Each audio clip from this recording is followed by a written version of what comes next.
Hello, everybody. Welcome to Let's Read A Game of Thrones. I'm your host, Riakeem, and today we're going to be reading the prologue in this inaugural series on my channel. I hope you enjoy. If you have never read the book of Game of Thrones, or if you have never seen the show, then you have probably been living under a rock. In this video, I'm going to be talking about some major spoilers. I'm going to try to keep it limited to the prologue, but every now and then, I can't promise that I won't slip up and talk about my prior knowledge. I will be talking about the prologue, the characters in the prologue, and in every subsequent video, I'm going to be talking about what happens in that chapter, sometimes maybe even talking about the show. But we'll see when we get there. So, spoiler warning again. If you are continuing to watch, that means you don't care about spoilers or you've read the books already. We're going to get into some of the book details, some of the stuff. Everything's made up of stuff. Alright, this is the first book of the saga, A Song in Ice and Fire. The author is George R.R. Martin. He also does a little bit of the work on the television show, but we're going to try to keep it limited to the book. I might do a separate series talking about the show, but he is the author of the book. Again, my name is Grace Kelley. I will be bringing you my commentary and my analyses of each chapter. It was published by Bantam Books, which is an imprint of Random House Publishing Company in New York. It is copywritten in 1996. My copy of the book is from 2011. The cover art is copyright 2011 by Larry Rostand. I'm probably going to destroy some of the names in the series and in this overview. The maps are by James Sinclair, and the heraldic crests presented in the book are by Virginia Nore. Already off to a great start.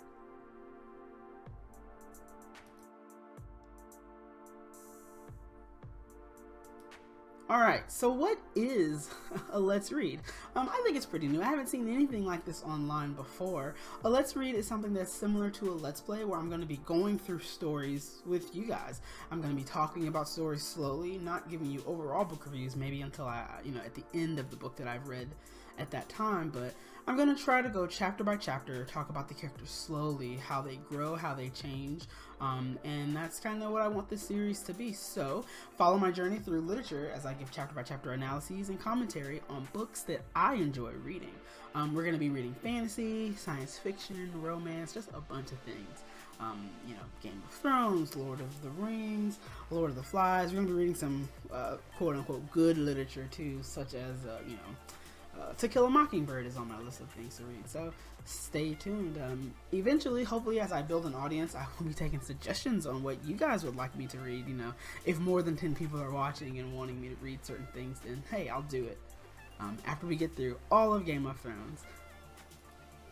Now, I will not be actually reading the book. I know that can be kind of misleading with the Let's Read. I don't want to get into any copyright issues by, reading. I'm not a paid voice actor or anything like that, although I know my voice is pretty damn amazing. But I will be taking some quotes from the book and discussing the narrative. Alright, so in this video, I'm going to be doing a plot synopsis, character overviews. I'm going to be discussing some themes, topics, and some symbols, and I'm going to give you my reflections and opinions all at the end. The thumbnail in this video, the art was done by my wife, Grace Kelley.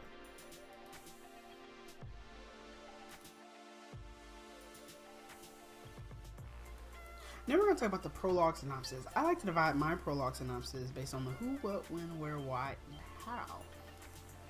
We have the who, 3 sworn brothers of the Night's Watch, Will, who's a viewpoint character, Garrett, and Sir Waymar Royce. To talk about the viewpoint character, George R.R. Martin divides this a little differently than how other writers typically divide the breaks in their story. Instead of dividing the story by chapters, chapter 1, chapter 2, chapter 5, he does breakpoints based on switching of the point of view character. So one chapter will start with Will, and then the next chapter will talk about what Bran's viewpoint is. It is told through a third-person narrative, so when it goes from Bran, we get what Bran experiences, so we'll know what he knows and what he sees and experiences, and then when it goes to Catelyn, we'll know what Catelyn experiences and what she sees. The what is this group from the Night's Watch is tracking wildling raiders north of the wall. We know that there's a big wall that divides the north and the south, and people who live north of the wall are called wildlings, presumably because they live wildly. But we don't know too much about why they are north of the wall just yet. Not in the prologue. They have been traveling and tracking the wildlings for 9 days. It's nightfall and it's getting colder as they are going on their expedition. They're in a place called the Haunted Forest, which is located in literally marked on the map just called the North. And why? Because they were given orders to do so. So looking at some of the actions that happen, brothers bicker. We have Waymar Royce, who is a young commander. Garrett and Will don't really respect him, and he definitely has a lot to prove. And we'll talk more about his character once we get to his specific breakdown when I'm talking about the characters. But they clearly don't want to be there, and so Waymar Royce just wants to lead a successful mission, but he's kind of arrogant about it. Wildlings gone. After they finally find the wildling camp, Will discovers that all of them are dead, and given that he is our viewpoint character, we believe him. We have no reason to believe that he's lying, but he says that they're all dead. Waymar does not believe him. So instead of going back home, a successful mission completed, they continue on, and Waymar must see with his own eyes that the wildlings are dead. But when they arrive at the camp, the bodies are gone. Will and Waymar are going ahead of Garrett, who stayed behind to watch the horses, and when they arrive, they notice that the bodies are gone. But then these other creatures literally called the Others arrive. Will's hiding in a tree or scouting or looking out, but he is sort of unseen by the others, or we suspect that he's unseen. They might know that he's there, just decide to leave him alone, but the Others arrive. They have a battle with Sir Waymar Royce, and they kill him. They defeat him in the battle. Will comes down from the tree, sees Waymar's dead body, and is on his way. But we see a resurrection happen. We're going to talk more about that later when we talk about some of the plots and themes of the prologue. Waymar returns to life and strangles Will. And that's sort of everything that happens in the prologue. Alright, so now we're going to get into some of the character overviews. The first character that we're going to talk about is Will. So let's talk about Will. We already know that he's our viewpoint character for the prologue, so everything we learn comes from what Will knows or experiences. He's young, he only has 4 years experience as a Knight of the Watch, but in this sort of time period, 4 years can be a long time, and you can learn a lot in 4 years. He's described as being roguish and physically cunning. Through his actions in the prologue, we learn that, well, he appears cowardly, self-preserving, non-confrontational. We know that the reason he joins the Night's Watch is because he chose to keep his hand. He was poaching. So we learn through his actions and through his narrative that the Night's Watch is something that you are forced to join as sort of a punishment. He was caught poaching, and instead of losing his hand and get his hand cut off, he decided to join the Night's Watch, which is more honorable than poaching. He chooses not to help Waymar in the climax of the prologue when Waymar is having his duel with the Other. He's in a tree. He has the option to call out and reveal his location to the Others when he sees Others coming to fight Waymar, but he chooses to keep his silence. Will had to call out. It was his duty and his death if he did. He shivered and hugged the tree and kept the silence. And that sort of is a quote that shows his self-preserving nature. The next character that we're going to talk about is Garrett. So let's talk about Garrett. Garrett appears sagely in the prologue. He seemingly makes smart decisions. He's the oldest of the three with 50 years or more of age. And he even has 40 years of the Night's Watch. So the character with the most experience of the group is definitely Garrett. The Night's Watch is all he has known. If you do the math, he's must have joined at a very young age. He would have been just a boy of 10, something around there. So that lets us know that even kids of 10, maybe even younger or around that age, can join the Night's Watch. And he understands the effects of the cold. We see that he has even lost an ear, some fingers, and some toes to, let's hope nothing else, right? And to the cold. He is loyal, even if he doesn't want to be. He listens to the commands of his commander. In this case, it's Waymar.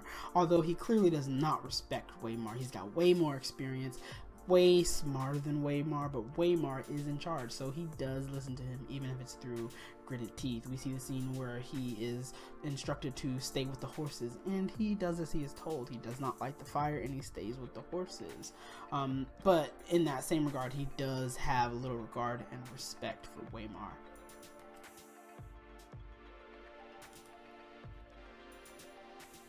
The next character we're going to discuss is Sir Waymar Royce.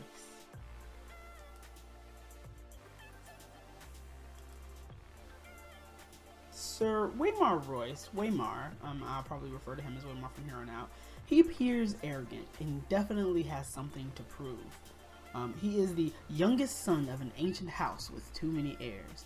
He was a handsome youth of 18, gray-eyed and graceful and slender as a knight. That's the very first introduction we get to the character. Being in a house with too many heirs lets us know that, he's never gonna inherit most of what his older brothers will from their father. We know that it's, given the setting, it's a Game of Thrones, so there's probably some sort of hierarchical system. I've read the books, but, just thinking about what we know from the prologue, we can derive that a house with too many heirs, he's the youngest, he's never going to inherit anything, which is probably why he wanted to prove himself by joining the Night's Watch. It's also probably the reason why he is so young and has such a position of power. He probably comes from a family of respect and didn't do anything of ill repute, maybe, to get placed in the Night's Watch, unlike Will, who had the choice of losing a hand or getting placed in the Night's Watch. Now, we know that he has distrustful views of women and distrustful views of people, probably because of his situation as the youngest. He's probably always had to improve himself. One of my favorite quotes from this story is, "Never believe anything you hear at a woman's tit," he says on the first page. And that's so symbolic to his character. We see that he doesn't listen when people tell him that he doesn't trust anyone. And that sets up the tone for maybe some of the men-women relationships in the story, and it's just a great line from the prologue, so we kind of have a general idea of how women could be treated, or at least how he as a character views women. And so he didn't take Will's word for it, and he had to see with his own eyes, going back to talking about when Will told him that the camp of wildlings were dead. He is precocious, he is precocious, though daft. I can't read today.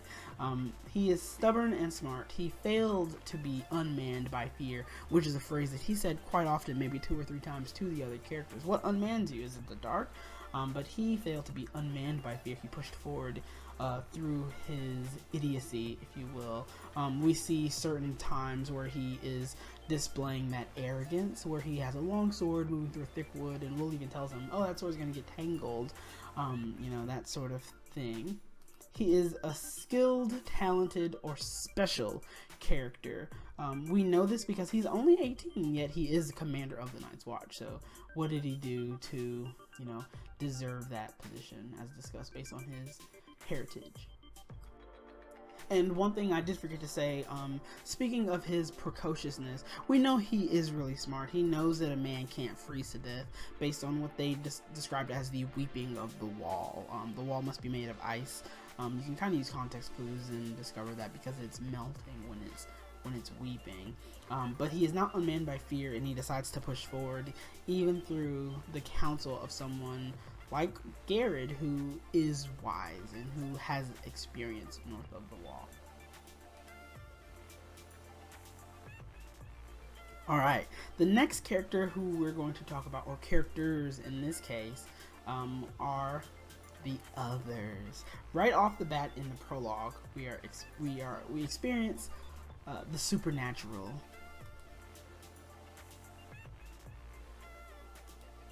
So, the others.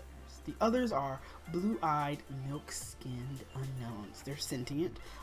They kind of look like a man would, but their skin is pale and their eyes are sharp blue. Its eyes, blue, deeper and bluer than any human eyes, a blue that burned like ice. Page 9. Tall it was, and gaunt and hard as old bones, with flesh pale as milk. Its armor seemed to change color as it moved. Here it was white as new fallen snow.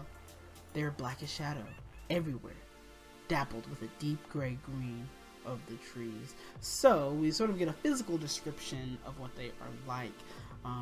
These sharp blue eyes almost piercing directly into your soul. They say the eyes are the windows of the soul. They have movements described as gliding and slid that only adds to their sort of supernatural. They're almost floating at Waymar when they go to fight him in that chapter. And that's sort of our introduction to the others in the prologue.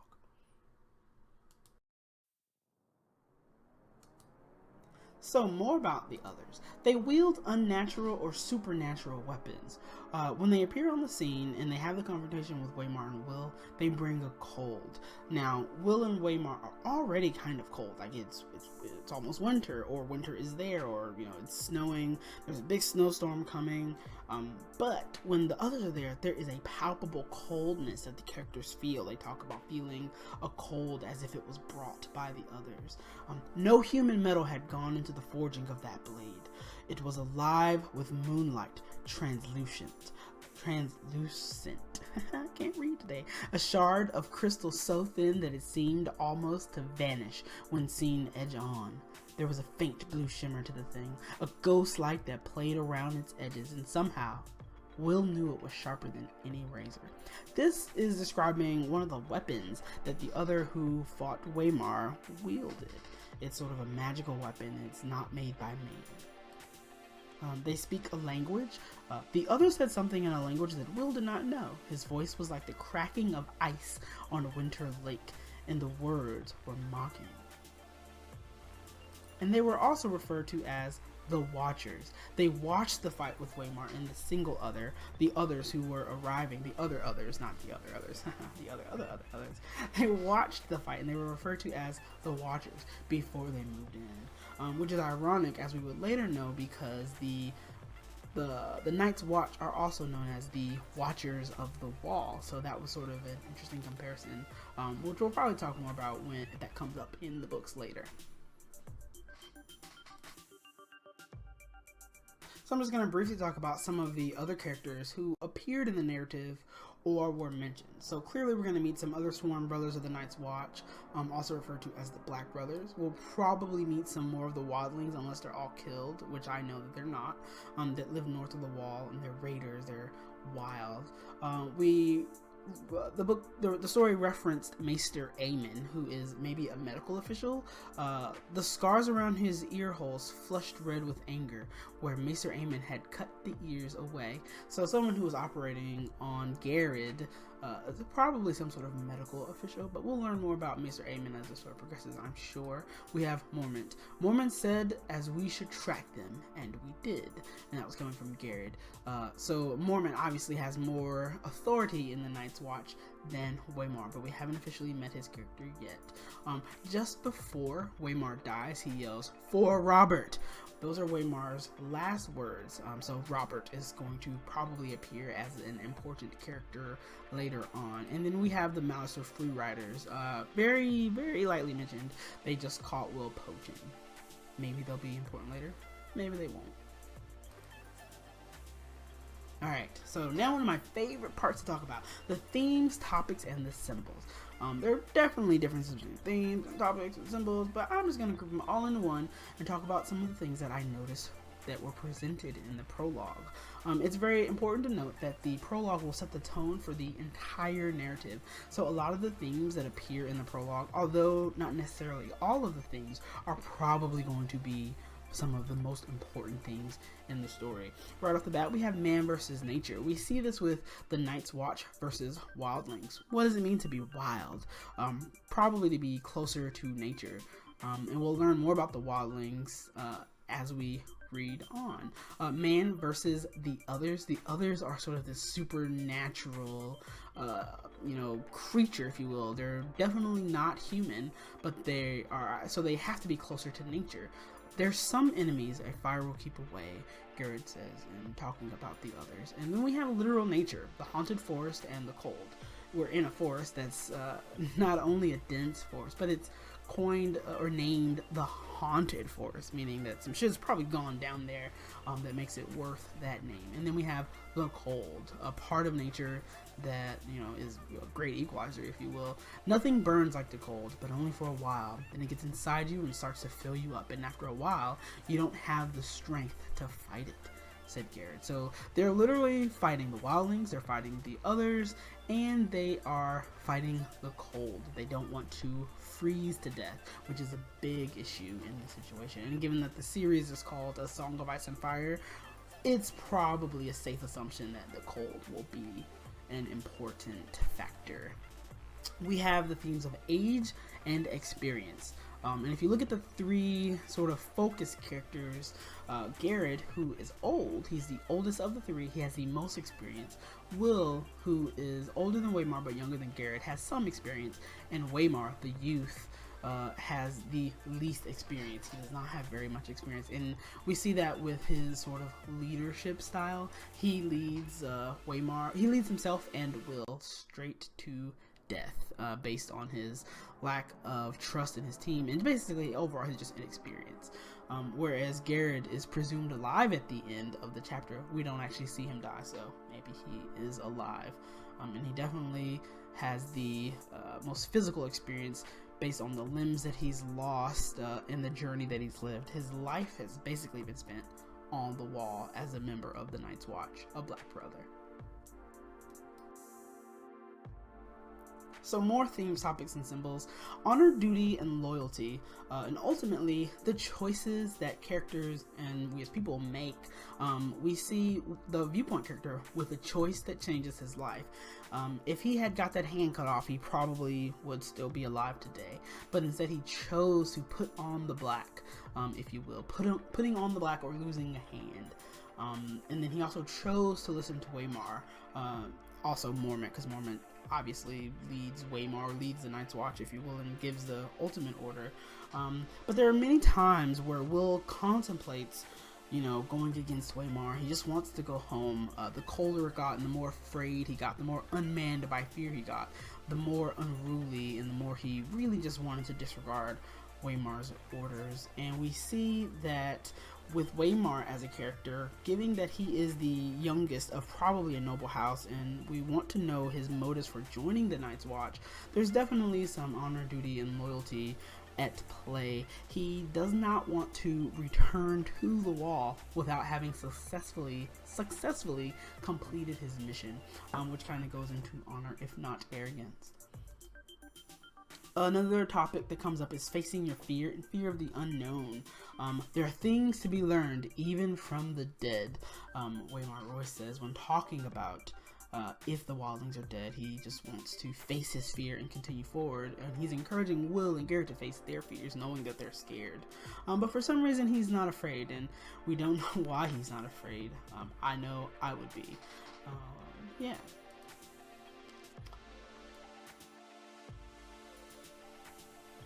So I clicked too fast. Sorry about that, everybody. So I forgot to talk about on the last slide themes, topics, and symbols. One of the themes is life, death, rebirth, and immortality. Something that we see with Will and Waymar in their confrontation with the others. Once the others kill Waymar and Will comes down from the tree, Waymar is resurrected. He comes back, which is a big deal in a fantasy story where there's resurrection, and he even strangles Will, so Will dies. Our very first viewpoint character is killed by one of our other protagonistic characters, maybe even a little antagonistic actually, right in the prologue. So we already know that George R.R. Martin is not afraid to kill off viewpoint characters. That means that no viewpoint character is safe, even though this is the prologue. He was our viewpoint character. We experienced his story through his point of view. You know, we learned whatever he knew, we knew.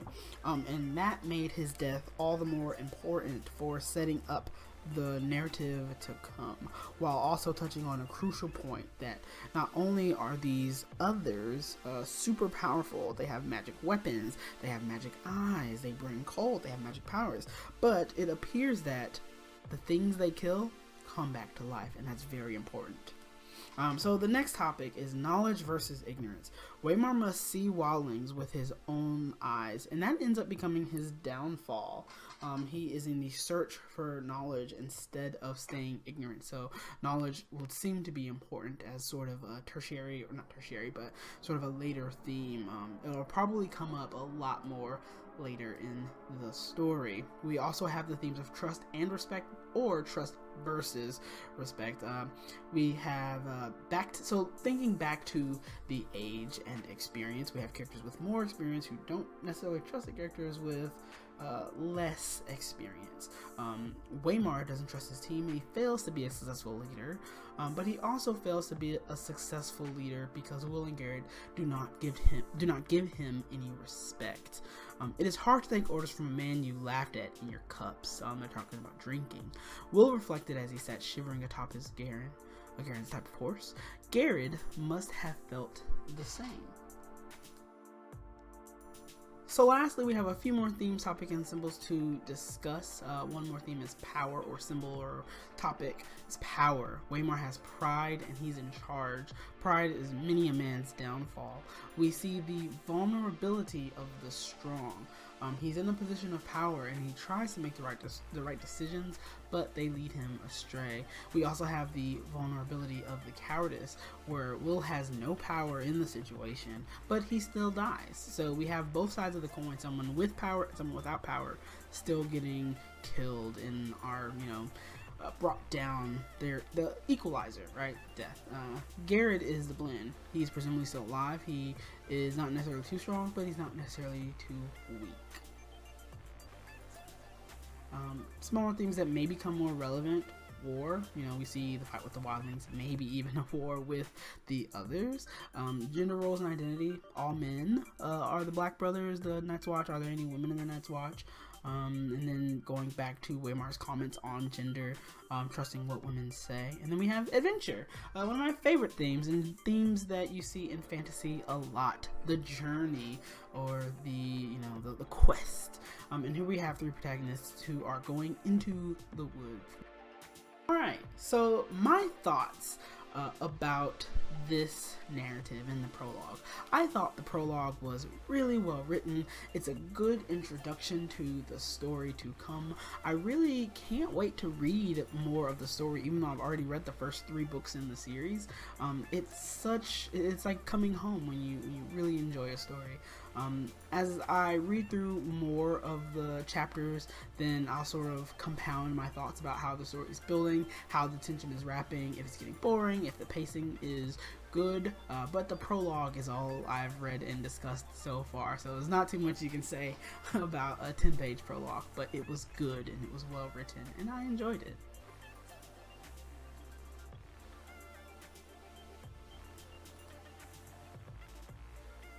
Lastly, we have the ubiquitous like, comment, and subscribe, please. This is a newish channel. I'm going to start reaching out on some social media outlets. So I have the YouTube channel, which hopefully that's where you're watching this video, but maybe it was shared somewhere like Facebook or something.